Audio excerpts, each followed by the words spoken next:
Welcome to Tuesday Talks. We realize that life is hard. We all have questions that we wouldn't even think about asking out loud.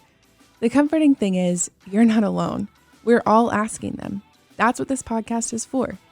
Each week, we're going to talk about hard questions and painful points in life. We won't shy away from anything.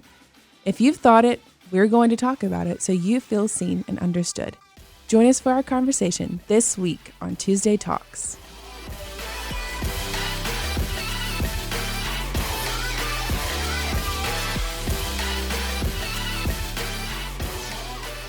Tuesday Talks! Tuesday Talks! I finally got it right on the first try. Come on. It's about time. You can celebrate that. Yeah, it's worth some snaps, I guess. I don't know. Is that weird? That felt weird. I don't like that. Anyways, hey guys, thanks for joining us for another episode of Tuesday Talks. I am Alec. We got Chef and Corinne on today. How are you guys doing? Whoop, whoop. Good, man. Chef just scored a giant truckload of Chewies. They're leftovers from a catering event, and he just said, I'll take all of those, and I'm going to take them home and give them to my kids in 12 days. For the next 12 days. For the next 12 days. What all was there? Was it like... Oh, man. Okay, so we had grilled chicken, grilled steak. You got the salad. You got tomato. You got the chorizo. Queso. Man, you said that chorizo like you were like... Chorizo. Man, I'm with it. You're with it. You said chorizo like with some love and passion. Listen. I've been exposed to some good chorizo, so you gotta know how to say it. All right, fair enough. Gotcha. So, did you eat any of it? No, I had to be here, so I mean, this is more important though. But Corinne, what did you have for lunch? I had a salad and some Same. vegetables and fruit on the side. While Chef is over here just stealing Chewies. I haven't eaten all day though, just so you know. What? I don't know if that's a And good it's thing or not not. stealing if it's going to be thrown in the trash. That's fair. You stole it from the trash can. I did. There you go. Well, guys, today we are talking about how do I trust God in hard times? How do I rely on Him? Hard times, something we all go through. It's something that we all face, and so it feels like it can be difficult to trust God. So how do I trust God in hard times? Wow. Yeah. There it is. Just boom. But I am excited to talk about this because we are not trying to come at this from like, we handle hard times super awesome every time. Yeah. But I will say I view them very differently now versus maybe growing up. Hard times were really always punishment, always something's wrong. Yeah. And there are consequences to things, but also following Jesus means that we have the promise of Him taking care of us, but we also have a lens of what we think that's going to look like. And so when God's care and kindness doesn't play out how we want it to, I think it's easy for us to equate anything that's hard in my life is bad, or I think God is stretching me to see that actually things that are hard can also be good. Right. Doesn't feel good in the moment, but I'm excited that we're actually talking about this. Yeah. I love it. I think in the same kind of concept, I look at hard times as, let's define what that is, like, especially at this kind of middle school, high school level, because your perspective matters. Like, your perspective on what you're going through matters. And so if you have this perspective of, I'm only going to be happy during these times of my life when these certain things are in the equation, then we got to change some things about your perspective, because life is not always going to look the same. And so as life changes, what are you doing to kind of adapt your perspective, not towards like the world and what the world is telling you should be feeling, listening to, whatever, but again, God's perspective, what the Bible's kind of telling you, hey, these are things that happen and expect them. Yeah. I mean, one thing you said, Corinne, which was also my tendency to think and feel as I was growing up, is did God do, like, am I going through this hard time because I did something wrong? Is it punishment, or is this just a part of life?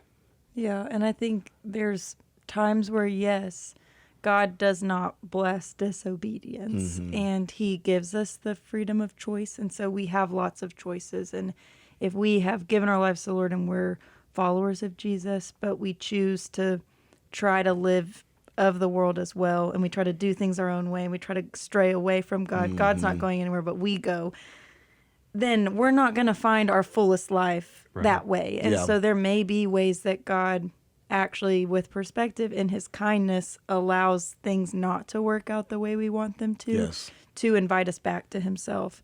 But I also think more times than not in my life, because it's what I wasn't expecting, or it's disappointing compared to what I hoped for, I'm like, oh man, God's mad at me. Where actually, I think God cares too much for us to not allow us to grow and to be stretched in ways that we don't want to be. 100%. 100%. And then when I think about a father with his son or daughter, in that same kind of concept with God and us, man, there are things that with my kids, I'm looking at them from afar like, that's going to hurt. And I could step in, give advice, pull away, but I don't. And I watch and I observe. And when they do fall, they come to me crying. I'm like, man, well, yes, I could have stepped in and prevented harm or hurt, depending on how hard the pain's going to be, I will step in, but you guys know what I'm saying. Right. And I kind of coach them up, like, now that you experienced this, now that you've been through this, what could you have done differently? Instead of giving them an answer like, hey, next time don't jump over there, walk over there.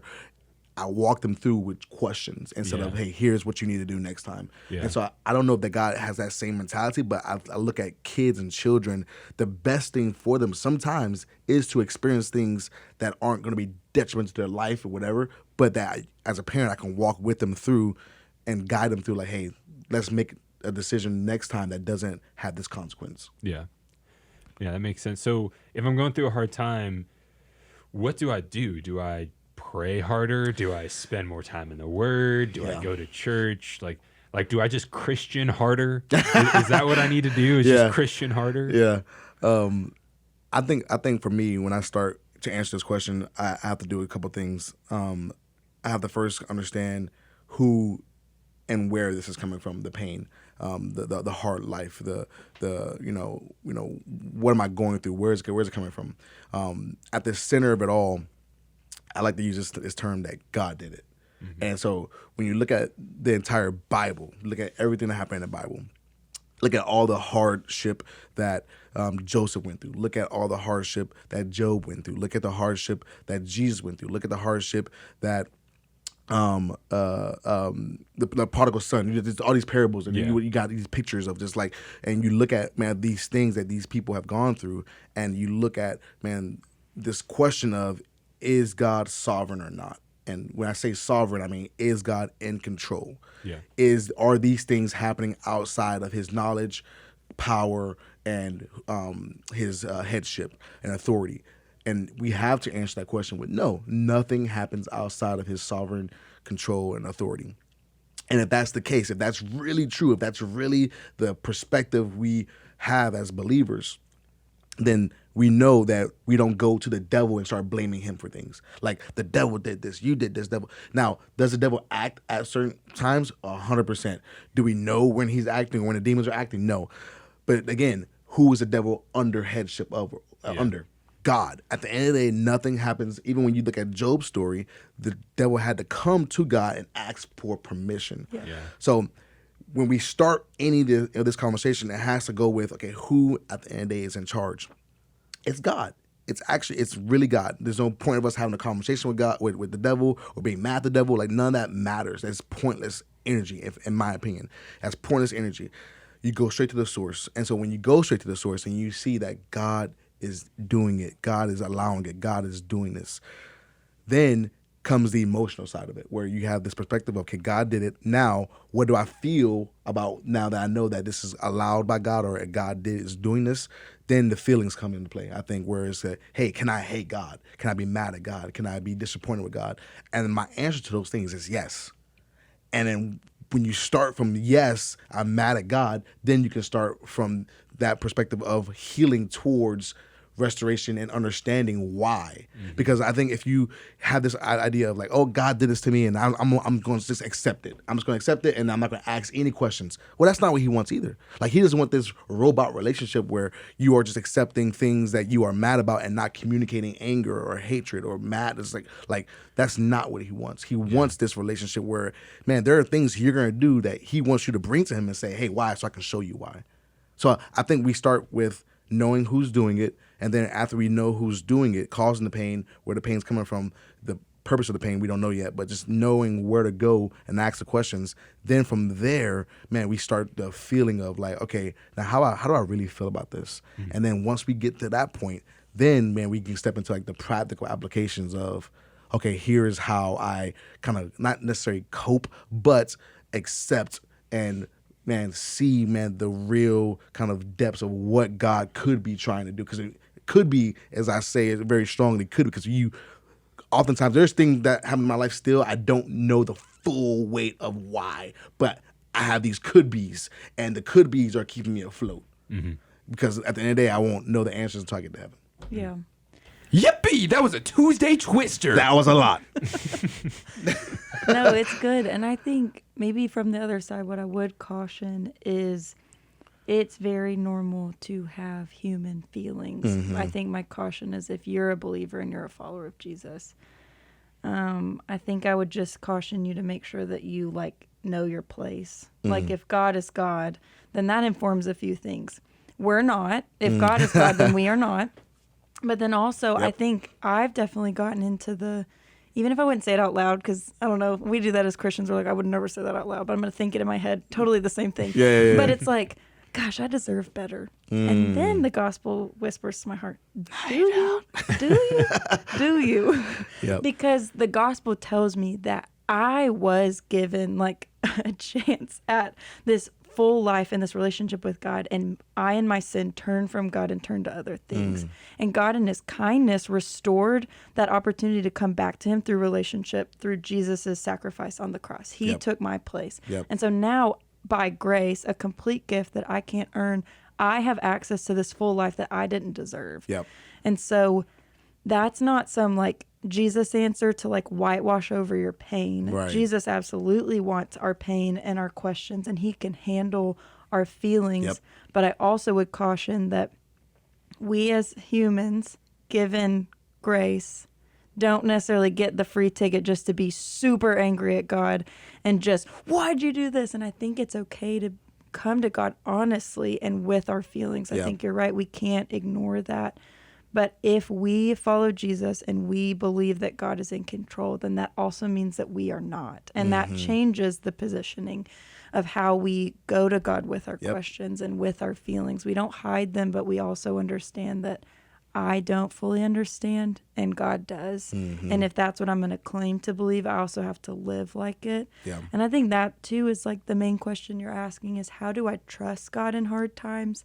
I think the emphasis is trust. How do we trust God? Not how do I understand everything that's going on and then I'll follow God. But this is asking, I think this question is actually assuming that we may not be able to make sense of the hard times we are walking through. So how do we trust God? And I think one of the biggest, like maybe simplest answers is we start by actually figuring out, what does it mean to trust God? It means to rely on him. It doesn't mean to have all the answers. And it also is a humility expression to say, God, I don't understand, but like you do, and I don't understand, so help me to trust you. Trust and understanding aren't the same thing. And I think that's where I know in my story and still what I have to battle is a lot of times when I'm walking through something that didn't go the way I wanted it to, or my life, I'm just feeling like I should be farther along, or I shouldn't be still struggling with this, or why is this so hard? Like, God, I'm being so good for you. And that's so not the point. But I want to make sense of the hard things. And God is inviting me to trust him. And we may over time get some understanding of it, but God is not asking like, hey, trust me once it all makes sense. Like, that's not trust. Trust is, even though I don't have the answers and I can't make sense of this, I know God to be good, kind, faithful, in control, and that's what I trust. Yeah. And that's, God, what I need help trusting you because I don't understand. Right. Yeah. So we get through this. I trust God. I'm, working through it. But this hard time, whatever I'm going through, feels like it's been going on forever. Like it's been months, maybe approaching a year. It could be something like my parents are going through a divorce, and it doesn't feel like this is ever going to get easier. My life's getting split in half. I can choose to look at the good things of, couple different holidays now are split in two. But even then, that only seems to make it harder because my family is now ripped apart. And I know there are other examples, but that's the first one that came to mind. Yeah. This hard time doesn't feel like it's ever going to get better. So do I just choose? Like, how do I go about trusting God? Because I've chosen to trust God up to this point, and nothing has gotten better. So it feels pointless. Yeah. So when time is a tricky one, only because the way we look at time is not the same way God looks at time. The way we look at the things that are happening and how fast and how quick we're getting a response is not the same. And so to put a time frame on it and say, God, it's been 6 months. God, it's been a year. That is the wrong perspective. Honestly, it is, because if once you put a time frame on God, you go back to this control thing. You go back to this, like, we want to be God and we want to have this, like, our God, I'm giving you 6 months to respond or I'm going to be mad at you. And God's looking at you like, you're not in control, buddy. You're not in control. And so I would argue that you really fully haven't trusted God yet. If there's a time frame on your trust, that's not full trust. Trust is completely open-handed and freely just open to whatever happens, and there's no kind of restrictions or boundaries on that trust. My daughter and my son, when they jump off the bed into my arms, there is complete loose of, like, all right, if I fall, I die if you don't catch me, Dad. Right. Like there is literally no boundaries, and like they're completely open to whatever happens in the next 2 seconds of catching or falling. And so when you have these boundaries, you have to get, like, that's something you got to work through. And I would say, man, like, if you have those boundaries, you probably haven't fully trusted yet. And so thinking about ways you can overcome maybe not fully trusting, my brain always goes back to this point where there needs to be a complete surrender. So, like, if there are things in your life that you haven't, that you think you've surrendered, I will start a list, honestly, and just start writing things down and saying, okay, I've surrendered my life. How? I've surrendered my life by da-da-da-da-da. I've surrendered my relationships, da-da-da-da-da. And writing how you've surrendered. And if there's conditions on, hey, I've surrendered my life, but if this happens and I'm not, then you haven't. Like, so I would start a list, honestly, and start to kind of write down, okay, how have you surrendered these things? And if there are conditions on the how, then you really haven't yet. Yeah. And that's a kind of real kind of evidence. Yeah.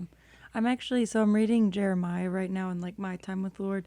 And Jeremiah is in the Old Testament. He's a prophet, meaning he is someone that God uses to speak to a group of people. Yeah. And there are people that have not been obedient to God, and he's warning them of the consequence, but he's also reminding them of the hope that they have because of God. But one of the things, and maybe you grew up hearing this verse, maybe you don't, maybe your mom has it on, like, a sign in your house, but Jeremiah 29:11, and it talks about, like, for I know the plans I have for you, plans for hope and a future. And that's great. God does. He does have a plan for you. Let me back it up, though, because let's, like, blow our minds. Because here's the thing. What's happening in Jeremiah 29 is that God is actually telling them, hey, an exile is coming, consequence for your sin is coming, and you're actually going to live in the land of other people, and it's going to be really hard for 70 years. That's like 4 to 5 times, like, the age of probably every teenager listening. Yeah. Like, we can't even comprehend. But the interesting thing is, before we get to that, God's, like, giving them, like, here's what's happening. He says, in this 70 years, I want you to build houses and live in them, plant gardens and eat their produce. He goes on to say, build these families and pursue the well-being of the city I have deported you to. Pray to the Lord on its behalf, for when it thrives, you will thrive. And he keeps going, and that's when he says, when 70 years are complete, so there is hope that it will end, I will attend to you and will confirm my promise concerning you to restore you to this place because I know the plans I have for you. Wow. Plans for your well-being, not for disaster, to give you a future and a hope. And so, yes, that verse is true, but it's because, hey, you're actually going to suffer for 70 years. And if you think about that, some of the older people never lived to see the other side. Wow. So then that tells me, I think it's easy, like, to get into suffering and go, gosh, when is this going to end? Like, I just got to get through it. Like, this is my waiting room before the good stuff. And I think what God is trying to invite us into is just because it doesn't feel good doesn't mean I'm not, like, at work and not working it for good. Yeah. That your hard season, one, it's something that God cares about and is deeply broken over. He is broken over our sin and the brokenness of this world, and he came to die for us. And Yeah. so you're not sitting alone and God's like up in the sky just like making your life miserable. Yeah. I would encourage you to picture Jesus sitting with you, holding you while you weep, weeping alongside you, wanting to show you that he cares for you. So you're not sitting in it alone, but also he's inviting us to see our hard times as this isn't just a waiting room keeping you from the good stuff one day, but it can be good now too. You don't have to love everything about your situation, but you can love me. You can love that I am good and that I am with you. And because of that, no situation can be hopeless because I'm there. And that has helped me because I'm not 70. And 70 is a really long time. a I'm lifetime. like, man, 70 days. I'm like, oh my goodness. Yeah. But 70 years, and it wasn't, hey, it's going to just be terrible. God says, I'm going to be with you. Yeah. And you're going to thrive here. And yet I'm still going to make things good on the other end. But it wasn't, hey, until then, you're just kind of stuck. Yeah. So you're not stuck, and you're also not alone. And God isn't like nameless, faceless, disconnected from you, sitting up in heaven, just in the sky, making your life terrible. He's Yeah. actually sitting with you as your father and your friend. That reminds me, we've all probably used this in some sermon or devotional, that story of the missionary group that went overseas and they were imprisoned because they were just sharing the gospel, and one had a Bible and started to tear pieces of the Bible off and start passing it around to other people who were in prison with them, and then they all started to kind of get separated, and all they had was that piece of the Bible, and they were reading it and they were just kind of memorizing it. And they were there for, I think, like 6-7 months. And then when they got back overseas, they were interviewed. And the interviewer goes, hey, tell me about your time. And all of them, like in unison, were saying how they missed it. Like they missed their time. Like they wish they can go back to that time. And the concept of being somewhere where you're suffering, where it's hard to trust God, but using that moment to birth a trust of God out of that situation where it says in that passage you're reading that, man, he wants you to build gardens and eat produce and to make a life in the midst of the suffering. And man, when you do that, there's something beautiful that's born out of that suffering, out of that pain, that if you're removed of it, you may actually miss being in that presence, because that's where you feel the closest to God in some sense. And so to God, the object of, man, it's been 6 months, it's been a year, and I'm still in this. To answer your question again, you're missing the point. If you're making those statements 6 months in, a year in, 2 years in, you're missing the point. Like, you need to sit and immerse and make a life in the pain, because in that pain you're gonna find I'm not alone. Yeah. Like she said, like I'm not alone. God is with me, and you're like. There are times where I'm like, I remember some of the hardest point of my life where I'm like, I've never felt as close to God as that moment. And some weird dance is happening in my heart where it's like I miss that presence of God in my life, but I don't miss that pain. And so I think that's where God wants you. He wants you wanting him, but also knowing that there's a life that's bad without him. So like, how do you find that balance? Yeah. Yeah. Well, do y'all have anything else? I think just the takeaway maybe from what I'm hearing is, if you're out there trying to make sense of your hard times and that's what you're thinking of, that's what it's going to be like to like conquer it, to please God. I would actually just encourage you, take that pressure off yourself. You're probably not going to understand what he's doing. Yeah. But just because you don't understand doesn't mean God doesn't. Yeah. He does. He knows, and he's inviting you to trust him, not make sense of all of it. And that goal does change our perspective when we're just trusting the God who knows versus trying to be the one who knows. Yeah. And I think I would also add, when you look at the story of Job at the end, where he's questioning God, and God has to correct him, like, "Hey, did you tell the ocean to stop at this point? And did you form the earth? Did you?" And it starts to challenge him, like kind of putting it in place, like, "I have the authority to do all things, and the pain you feel, I'm over it also." I think we found the dance between us and God so real there, where there's the real emotion of, "God, why'd you do this? I'm mad at you," to the correction, like, "Hey, understand, you can ask that question, and I'm not killing you. Understand that I'm not killing you, but I can." Yeah. But I'm not. But understand, there's this line, but there's also this love that we are dancing with God in a relationship, but understanding the authority is still with him. Yeah. And so I think that's a very human experience that we read in Job's life, and I love it because, man, he was allowed to ask that question. He was like, he didn't get struck down before he finished the words. Like, God allowed him to finish that sentence, and that was his grace and mercy. Yeah, absolutely. Well, thank you guys. Yeah. This was awesome. Thank you guys for listening. This was a question that was sent in. I love that we're just in a spot right now where all of our questions that we're answering are student submissions. And so if you have a question that you need answered, you can text Tuesday to 98173, and you will get a form without your name on it that you will be able to send in your question on. And we want to answer it. So please send it in. That's Tuesday to 98173.